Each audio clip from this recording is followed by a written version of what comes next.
Michael Chandler and a guy like Charles Oliveira. Charles Oliveira. There is a house in charming. Demetrius Johnson. Pessoal, eu queria falar com vocês sobre o co-evento desse último pay-per-view, Charles Oliveira versus Michael Chandler. Esse foi, sem dúvidas, um espetáculo absoluto. Quando eu estava fazendo a minha prévia para essa luta, as minhas previsões, eu estava falando algumas coisas. Estava falando sobre algumas questões de reputação. Você não pode simplesmente arruinar a sua reputação. Mas vocês irão entender o que eu estou dizendo. Quando você tem um cara como Michael Chandler e outro como Charles do Bronx Oliveira, é difícil escolher, porque Charles, ele é um cara incrível. Na minha opinião, ele é um dos artistas marciais mais completos do UFC. Talvez até mais completo que Jon Jones atualmente. Eu vou explicar o porquê. Charles, ele força a luta, ou seja, ele está disposto a entrar no fogo cruzado para provocar uma reação na luta. Vimos isso contra Chandler. Isso ficou claro do clinch. Chandler fugia de Charles. Chandler fugia. Enquanto Charles observava, medindo e analisando o próximo passo, Chandler fugia. Agora vamos falar no jogo de chão. O jiu-jitsu de Oliveira é incrível. Ele conseguiu pegar as costas de Chandler tão fácil. Vocês viram aquele triângulo corporal, o controle da posição e o tempo inteiro ele buscando o estrangulamento. Eu fiquei surpreso que Charles não foi para uma chave de braço ali, naquele movimento de costas, mas esse é um movimento arriscado, nós sabemos disso. E ele analisou que era um grappler melhor que Chandler e levou a luta para essa área. Foi isso que ele fez. Agora, sobre a troca de golpes em pé, vimos Oliveira fazer isso muito bem. Se você voltar e assistir a primeira luta entre eles, perceberá que Oliveira caminhava para a borda, sabe? Ele entrava nesse espaço e observava o que Chandler iria fazer. E quando Chandler corria para longe, Oliveira atacava com a mão direita. E se você conseguia ver Chandler fazendo um movimento 1-2 e fugindo. E é nesse momento que Charles acertava. Em vez de Chandler fazer 1-2 e depois entrar para uma queda ou tentar passar a guarda de Oliveira, ele não tomava essa iniciativa nesses momentos. Isso é algo que poderia ter ajudado Chandler na luta. Mas ele preferiu usar a sua experiência de luta de uma maneira diferente. Dos 12 aos 13 segundos da luta, ele focou em mais golpes sequenciais entre 6 e 7, mantendo-se nessa frequência. Em um dos rounds, você ouviu um comentarista dizer que, ao voltar para o corner, ele pediu: me dê uma combinação. Me dê uma combinação. E isso provavelmente aconteceu porque Chandler estava tendo dificuldades em encontrar a distância.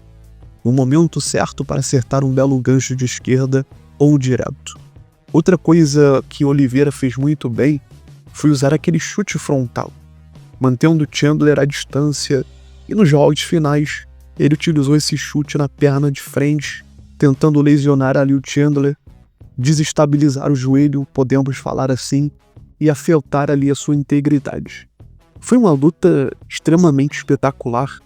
Eu tinha Michael Chandler como favorito para vencer, mas eu também sentia que Oliveira poderia ganhar, ainda mais por ter vencido a primeira luta entre eles. Se eu tivesse que buscar um modelo de referência para os meus filhos a partir de algum lutador atual, não seria Jon Jones, mas sim Charles Oliveira. Isso porque ele consegue lutar no clinch, ele consegue lutar em pé, ele consegue lutar no chão, ele sempre ataca de forma ativa, impondo seu ritmo da luta. Apesar de estar no UFC há muito tempo, ele continua evoluindo, ele continua melhorando ainda mais, e essa provavelmente é uma das suas melhores performances. Quando ele quando ele lutar contra Islam Makhachev novamente, será um encontro entre dois atletas no auge de suas carreiras. E depois disso, acredito que Oliveira irá enfrentar o próximo desafiante, como Arman Tsarukyan, para continuar aí a sua caminhada. E foi extremamente incrível essa luta entre esses dois caras. E como eu disse, se eu tivesse que buscar um modelo para os meus filhos seguir de lutador, não seria Jon Jones, e sim Charles do Bronx Oliveira. Bom, vamos falar um pouco também do evento principal. Eu não fiquei surpreso de maneira alguma. Eu já tinha Jon Jones como favorito para essa luta. Fui completamente honesto quando anunciaram essa luta. E na minha opinião, essa luta nem precisava acontecer pelo título dos pesos pesados. Aqui está o motivo. Stipe, ele não lutava desde 2019, durante aquela situação no mundo. A transmissão ainda comentou que essa foi a primeira vez que Stipe lutou na frente de uma plateia, de um público em muito tempo. Isso não é uma crítica ao Stipe, ele tem 42 anos. Eu não lutaria aos 42 anos. Mesmo que ainda eu tivesse um pouco de velocidade, eu fosse rápido, ainda que eu estivesse me movendo bem, seria loucura lutar aos 42 anos. O corpo não é o mesmo dos 32 ou dos 33. E ele simplesmente não é o mesmo. A mente está disposta, mas o corpo ele não consegue acompanhar. Você pode ver um pouco de Stipe. Ele estava aguentando alguns bons golpes de Jon Jones, mas mesmo com o Jones, ele não parece ser o Jones que era no meio pesado também. Não é o mesmo. Ele simplesmente não parece, na minha opinião. O Jon do meio pesado era muito mais rápido, muito mais ágil. Cada vez que Jones tentava evitar golpes, ele simplesmente virava as costas e fugia de Stipe. E Stipe, sendo mais velho, não tem mais aquela juventude para manter o ritmo, cortar espaços e manter a pressão sobre Jon. Uma coisa que Jon Jones faz muito bem é que quando você tenta cortar a distância contra ele, ele coloca a mão na sua frente e você acaba precisando desviar.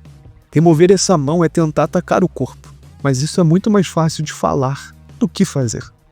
Ele usa a sua envergadura para se afastar, recua, foge do contato. Jon Jones evita a luta basicamente em alguns momentos para reconfigurar a sua posição e se resetar, podemos falar assim. É assim que eu vejo. Stipe teria que seguir em cima dele o tempo todo, mas ele não é o mesmo, ele não está mais no mesmo nível quando era mais jovem. Isso é algo que ele provavelmente reconhece. Você pode ver que ao final da luta ele parecia dizer: estou acabado, estou aposentado. E graças a Deus, porque ele tem 42 anos. Até o DC comentou: cara, Stipe está devagar. Sim, ele tem 42 anos, precisamos aceitar isso. Eu acho que só porque ainda conseguimos fazer algumas coisas, não significa que podemos lutar em alto nível dessa maneira. Bom, é isso. Espero que todos tenham gostado da nossa análise.